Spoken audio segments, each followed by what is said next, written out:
Hello, YouTube. Caldalis Gamer here with Space Marine 2, which finally I kind of got into Space Marine 2. I've been having the game ever since the game came out. In matter of fact, I actually pre-ordered the game, got the Ultramar edition because I really love Warhammer 40k. Once again, I'm a huge Warhammer 40k fan. And speaking of which, guys, a little announcement. I was watching this YouTuber that was discussing about Warhammer 40k being fascism. That video got me so pissed off that I am gonna make my own video to rebuttal that video because and I'm gonna leave a link down in the description below and the comment section below because that video really got into my nerves because for anyone who understand how to read a movie, read a book, read a context, and when I say read I mean like actually read it, like pay attention what it's trying to imply. Warhammer 40k is basically medieval space fantasy with a little pinch of Roman Empire. I repeat, Warhammer 40k is essentially medieval fantasy with a pinch of Roman Empire. And basically, it it checks all the the bills that if you guys think about it, you have your super soldier knights. You have your holy knight demon hunters, which by the way, medieval ages, gray knights. You have your wicked space demons and dark king, etc., etc. You have your BDSM dark elves, your regular dark elves. You have your space wizards. You have your mummies, Egyptian mummies that are basically undead, but they're space and high technology. Ooh, and of course, do you have your space orcs? Like the list goes on and on. But when I was watching that video, and once again, I'll leave a link down in the description below. When I was watching that video about Warhammer 40k being fascism, I really like got shook to the core because this YouTuber is spreading misinformation about Warhammer 40k.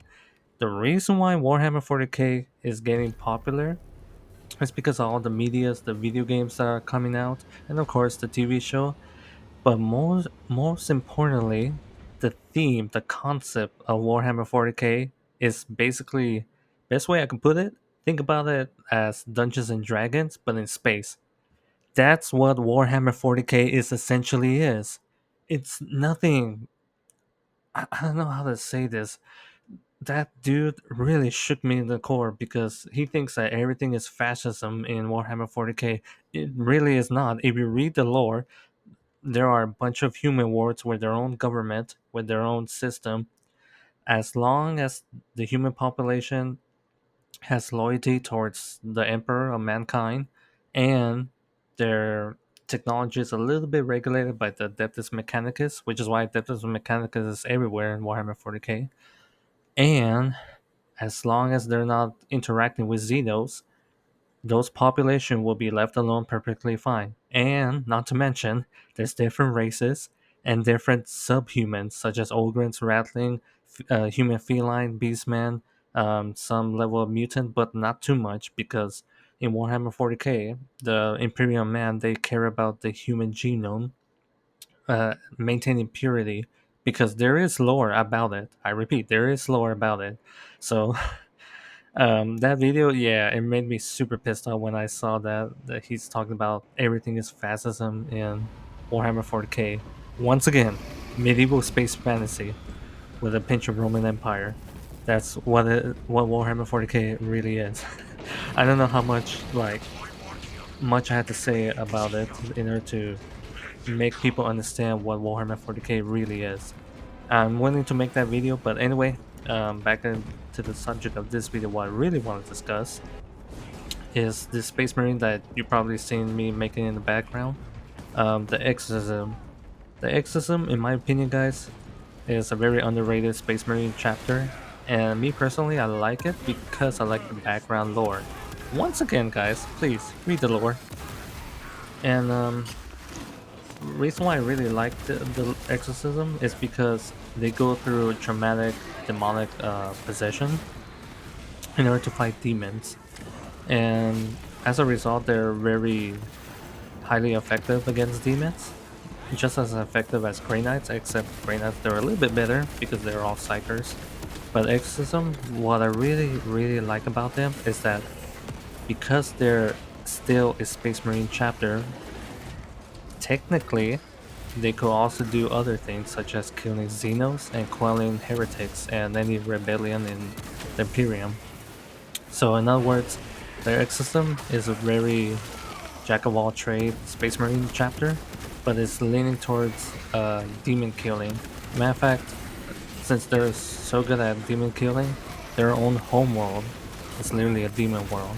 And me, I really like that. So I really love that fact that this chapter is very specialized in demon hunting, and they could resist the powers of the war, resist demonic temptation, all because of how they get recruited and how they um, basically set themselves up to be more resilient against demons. And the best way to do that, but it's very dangerous and very unstable, is getting demonic possession and surviving through that demonic possession. But afterwards, like after they do the whole ritual, their souls become very, they still have souls, but they, according to the lore, they become a little bit, their souls become hollow, and it becomes very invisible to the demons. So demons, they have a hard time seeing them or seeing their souls, and as a result, this gives them a huge advantage to fight demons, and more importantly, they could resist against temptation against demons. So for me, I really like this. I really like this lore, and I just wish to see more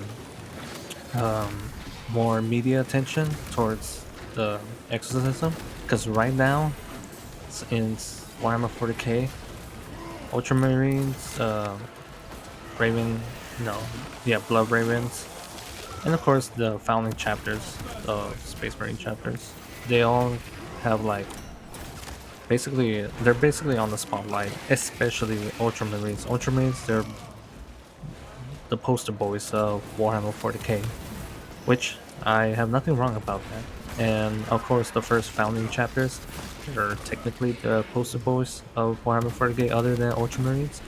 And the only other non founding chapters that I could think of that are very popular is Blood Ravens. And it's all thanks to the Dawn of War series, which, by the way, I have that game. And I'm very excited to play Dawn of War 4 once it comes out. I might sign up for the beta because right now there's a beta version, and I really want to work, try it out and work closely with the developers and put in my thoughts into it. But we'll see. But overall, yeah, guys, I just want to talk about the exorcism chapter. But seeing that video of that YouTuber saying that everything is fascism in Warhammer 40k, consider this video, aside from exorcism chapter, me talking about it, consider this video an announcement that yeah, I'm gonna make a video to rebuttal that YouTuber video of saying that everything is fascism in Warhammer 40k. Man, that video really got me upset because that video is kind of like borderline misinformation, severe misinformation about Warhammer 40k. Once again, guys, it's not that hard to grasp the concept of Warhammer 40k. It's essentially Dungeons and Dragons but in space. It's medieval fantasy with a little pinch of Roman Empire in space. I don't know how much I could, you know, um, describe it in simple terms. It's literally not that hard to grasp the concept of Warhammer 40k. But anyway, guys, I'm gonna end it here because I feel like I ranted enough. But yeah, Exorcism Space Marine chapter, love them, and in my opinion, they're underrated. Aside from them, I also like the Red Hunters, which I will make another video discussing about them. But yeah, um, please leave a comment down in the comment section below, like and subscribe, all that jazz. And thank you guys for listening, especially my rant. And yeah, enjoy the video. Kadalis Gamer, over and out.